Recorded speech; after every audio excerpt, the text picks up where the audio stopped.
Okay. It's fuck. This stage is good.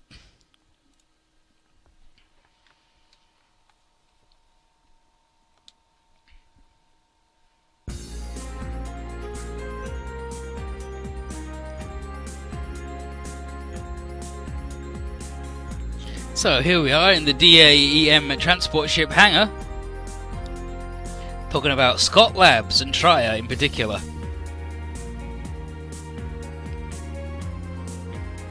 Fucking god.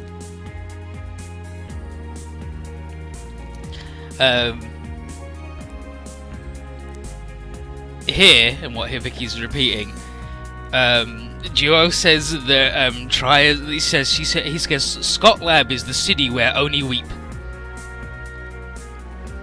It's like, what? What's he talking about? And then Hildy's like, what are you saying that, Duo? It's like, do you think Crow?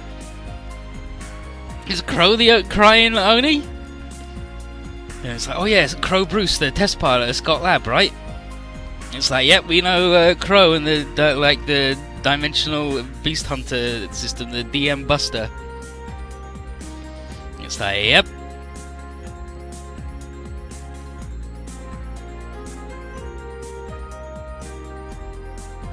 Yeah, and then Duo says, yep, the Braster series are good as hell. And then Quattro says that she's not the most professional, but she works incredibly hard, and she's one of our staunchest allies, and one of the most unprofessional, but it's fine. You know, she did literally save the world last game.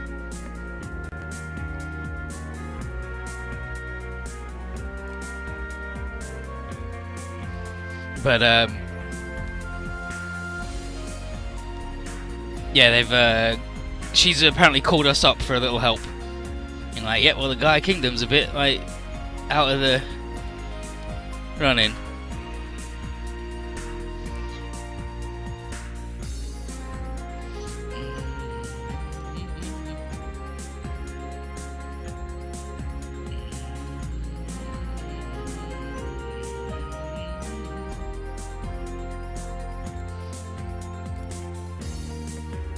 And then Hibiki says he doesn't understand why Duo's so mean to her.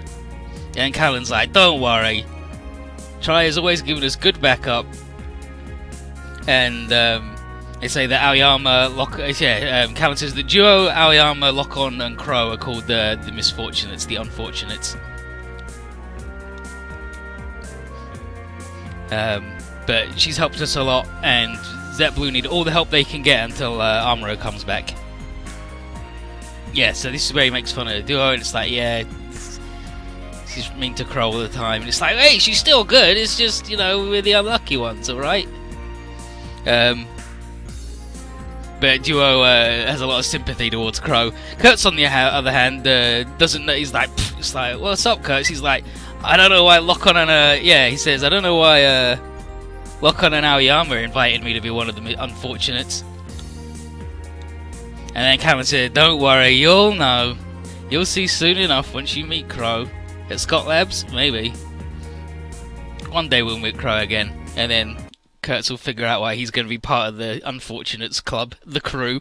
Their little clubhouse. So here we are. We go to Scott Lab. And we get here. It's just a weird lady. One of her weird assistant people that was in the last game. So, Trier's not here at Scott Lab. She's in another facility. Trier Scott, sorry. Your professor's in another... I mean... We got the Poker Face. We got the Poker Face Infinity. The Unfortunates. The Great Gurren Gang. The Dipshits. I don't know, we got a lot. We got a lot of weird little clubs, but they're not cliquey, so it's okay. But yeah, the lab lady and us all assumed that the reason was to hide from the Gaia Empire, knowing that like she helped us out in the Time Prison War, and they're probably mad as hell and gunning for her because she's actually really good. And the lab person also explains that they've evacuated all of the civilians nearby to avoid casualties. And she says that Professor Trier, however, did send a messenger. And here's Kay and Mom hanging out. So what are you guys doing here? And Kay says he's helping Trier's research into dimensional singularity bullshit, and he also wanted to hide from the Gaia Kingdom, the Empire. So he was helping her research singularity shit, but he wasn't really sure how he was helping out other than just being here. And in the end, he was told he helped enough, and she let him go. And that's why Kay's decided to join up with us again.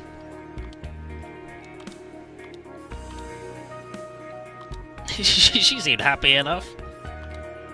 Z3.2 no dai pinchy da. Yeah, I heard you guys were in a big bunch, so I thought I'd be the invincible hero and come and save the day. Oh, and then he's asking Hibiki if he's had any private lessons from Suzume, and Suzume's like,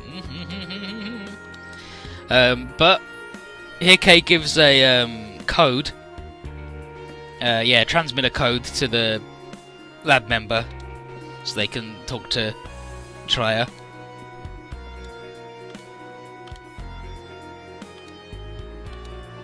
So check it out on the monitor. Oh, and then fucking hello, just hello. So hello, it's me, the Great Fox. I'm here to get you again. But yeah, she greets everybody. It's like, hey, Professor Trier, how you doing? It's like, oh yeah, she still got that fox mask, huh? She's like, of course. Why wouldn't I have it? It's my true face. She's like, anyway, enough of that, how you doing? Zero wants to know where everybody is, and Trier says the other half of Z3.2 are in the centre of the galaxy. She says, she asks if, based on the data, they're in the middle of the galaxy. Whoa, that's pretty fucked up. The Macross quarter can fold back. Yeah, eventually. Trier asks everybody if they're prepared to fight without the other crew, and everyone kept quiet. And then Trier's like, "All right, I know you're determined." Then she says she does have good news though. She's found out about some relics from Eliminatia, which is the town that got all fucked up. Good luck with your interview, Lara. Good luck. And she says it's a relic from the proto-culture, which is a Macross thing. And Uki's like, wait, Alto told me about the proto-culture. What the heck that's doing on here? Because that's from Alto's dimension. And Trier says that the proto-culture came to ADW's world in the past, which was the world of Z2. And she heard from the Frontier Fleet that Eliminatia was located in the same island that the proto-culture was in their dimension. And she had a hunch and began researching in the thing, and she found relics identical to the proto-culture stuff. And she found, she says she found messages that explained the mechanism of the 12,000 year catastrophe.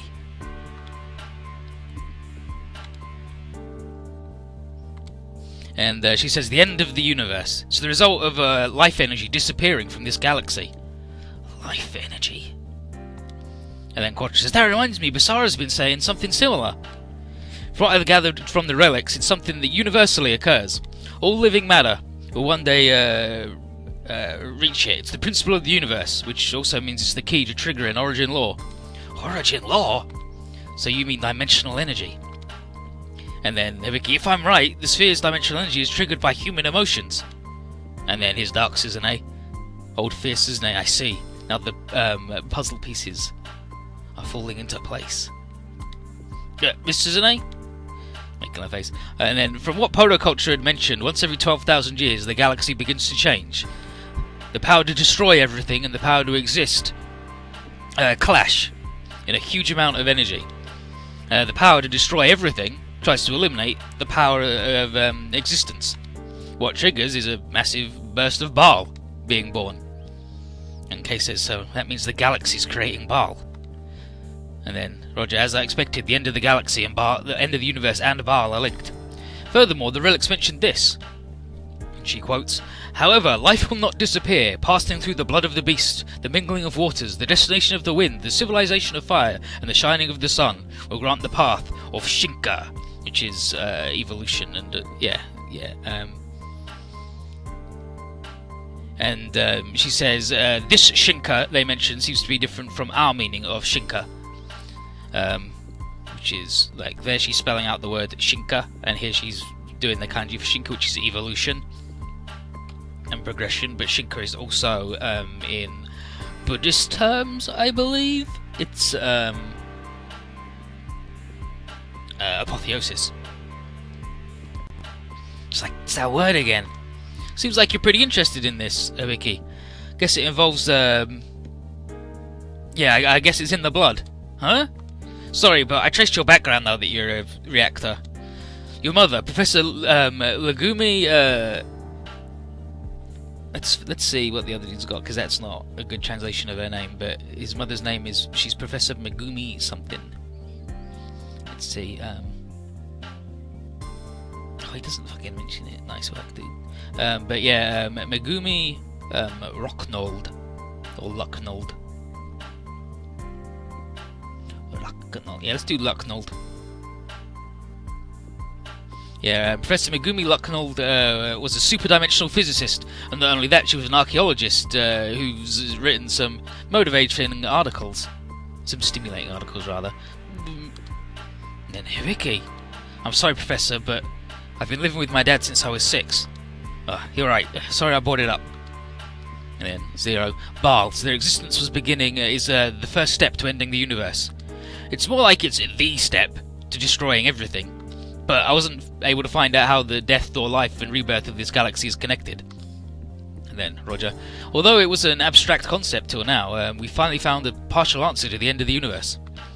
And then, okay, guess it just means we can't lose to Baal. Agreed. I suppose Noriko's world was able to avoid its end by finding the nest of space monsters. Then I guess we gotta beat Baal to protect the universe. I suppose so, but it's too early to be jolly. Yeah, to be jolly just yet, since I've also found this information in the relic. The ones who have reached to the gate of Shinka will fight against the end of the galaxy, which opens greater powers that will eventually bring the true end. True end? By cycling, the cycle of 12,000 years, 10,000 times, the galaxy will come to its true end. That's apparently the final battle, and at that, both powers will clash. And this involves all parallel universes. What? And then Mome, 12,000 times 10,000, that means 120 million years? Remember, we've heard that number a lot. It seems like we might be in the special one this time. And that's right. And in the end, this was mentioned. The power that exceeds the true end is the peak of all Shinka. In other words, the power of God. The gods and demons, the battle between the supreme life forms and Baal, that is the key to stopping the end. And Z2 with the battle between gods and demons. The Myconate mentioned that before. There's other information, but I'm still under analysis.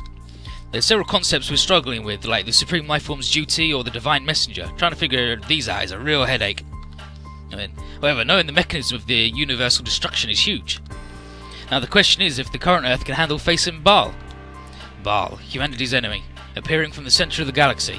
And from Lado's data, we know Sidereal holds the main base at the centre of the galaxy. Then Clouseau says, could it be that they're fighting Baal? Seems like a high possibility. Then I guess they want Earth's dimensional energy to fight them. And then Try. It's quite silly, really. They're not the only ones who are fighting Baal. If they'd be honest, we could have cooperated. But instead, they chose... Yeah, and then Zero. But instead, they chose to invade Earth. No way I'm going to cooperate with them now. You've got a point. Well, I'll continue to analyse the source. If I find anything else, I'll report back. I know planning against Baal is important, but first you need to focus on Sidereal. I know. Stuff with our current force, but we can't give up now. That's the spirit. I have high hopes for you all. Also, if you meet up with that debt hobo, be sure to tell him to pay back what he owes. And he just fucking hangs up. What does she mean by a debt hobo? She's talking about Crow. Nobody else matches that description.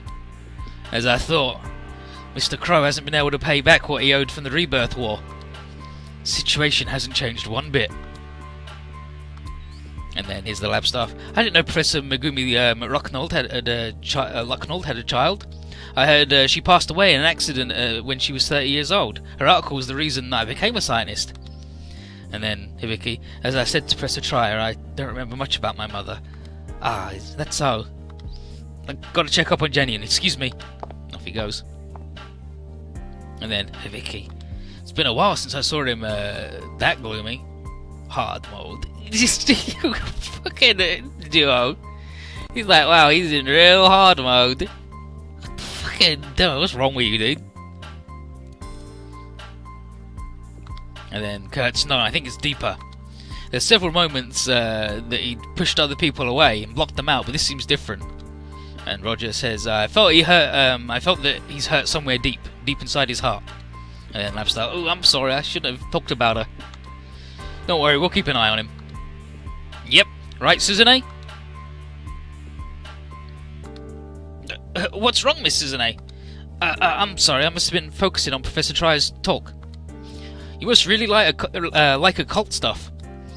But I'm surprised that the professor was researching superdimensional physics and archaeology. Guess that means she was also affected by Professor Megumi Lucknold's article. Can I ask something? What is it? What do you know about Esther Elhas? Oh, you mean the Dimensional Beast Buster, Esther? When she was here at the lab, we used to eat lunch together. Where is she now? Did something happen to Esther? She's... Then the alarm goes off. This alarm? An enemy? An enemy? Gaia Empire and the Federation have been fighting for this area. Here comes Sidereal! Yeah, so it turns out that Hibiki's mother is an incredibly amazing scientist that is the reason that Try ever did anything. But here's scenario 20 of the Sousuke route, The Return Man. The man is back. The Return Man.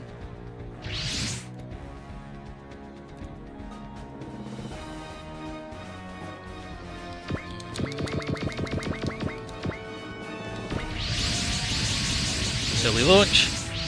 K deploys by himself. He's like, no, he's good. I got Mon with me, I'm not alone. Everybody's concerned about Hibiki though, because of his reaction when they mentioned his mother. And it's tough reading his poker face, and then Quadra's like, don't worry, Suzune, it'll be fine, we'll sort him out. But then, here comes Sidereal. Koji's won't give birth to me. No, she's not a super dimensional scientist. Jeez, don't be ridiculous. But here's Cerodius. He's like, ooh, it's me again, I'm back. And he says they want the Earth's power, and he says most of their current force is focused on the Earth rather than the center of the galaxy. And then he realized, yeah, and then the Emperor Australis. And then he sees that K is with us.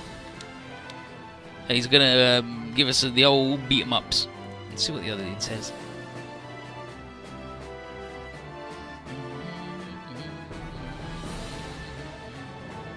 Yeah, so they're like, whoever his mother was in life, she's cast a long shadow, not over him, but everybody.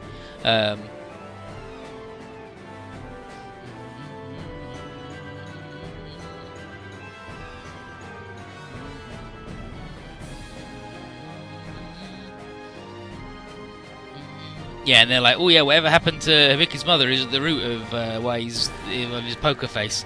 But unfortunately, these guys are tracking us. And it's Cerodius who basically takes credit for sending the other Jokers to the center of the galaxy.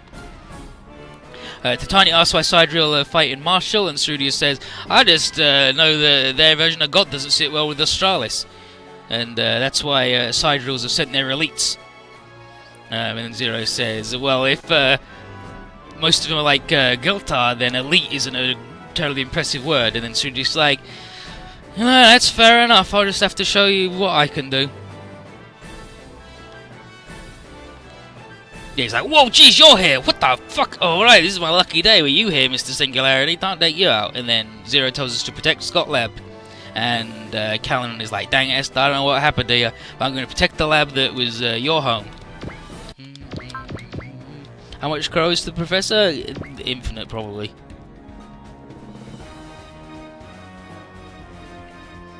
And the SR point is beat everything in 5 turns. Right?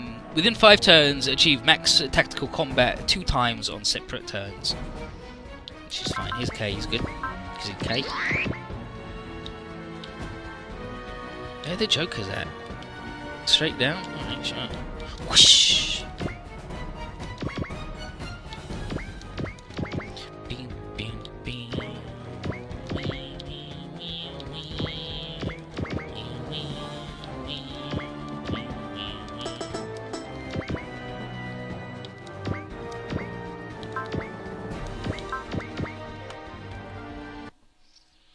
And then, here.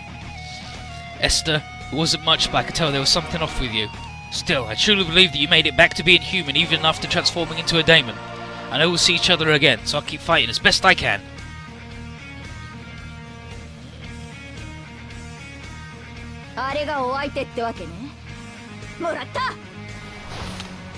So, while I haven't done this route and the other Sousuke route before, I obviously know the outcomes of both of them. And I think they're actually both like the most important ones.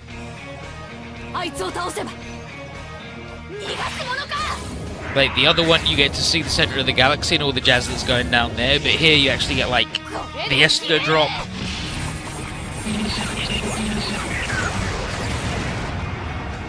And the next path has like actual important shit go down as well.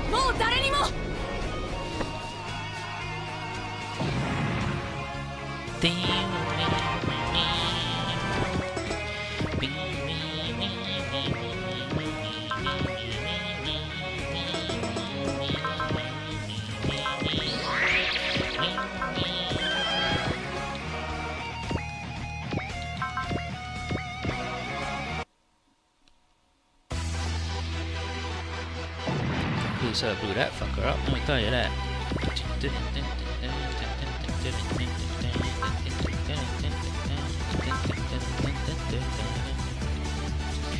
Now I want to get everybody low and then get the max thing, but I gotta do it twice on separate turns, so I gotta make sure not to blow up everybody all the time.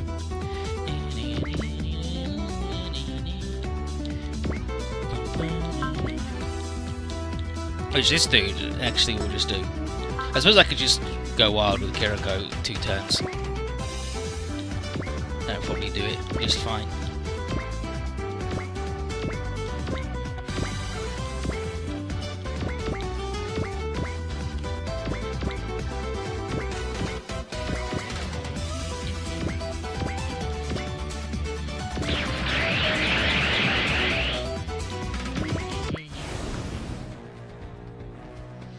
Got Crow doing anything? Goku pay the bills of the. I don't know. I think Tri's just manipulated him because she's wild and good, and knows that his power is based on being in debt.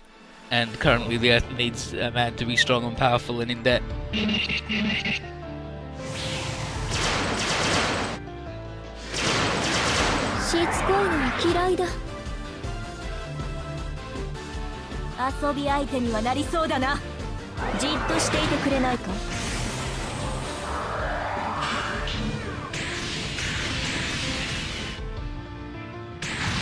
My god. A couple of people got really fucking good lines against Cerudius, like actually incredible. Holy shit. The most ruthless roasting of all time.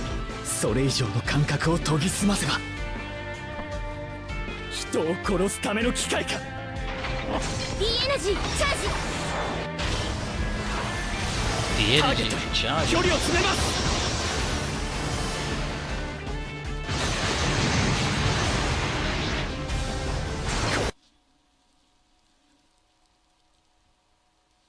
Thanks, expert. No one to see Ibiki shoot his shitty gun anyway. Oh no, I guess it is a full crash. Sure.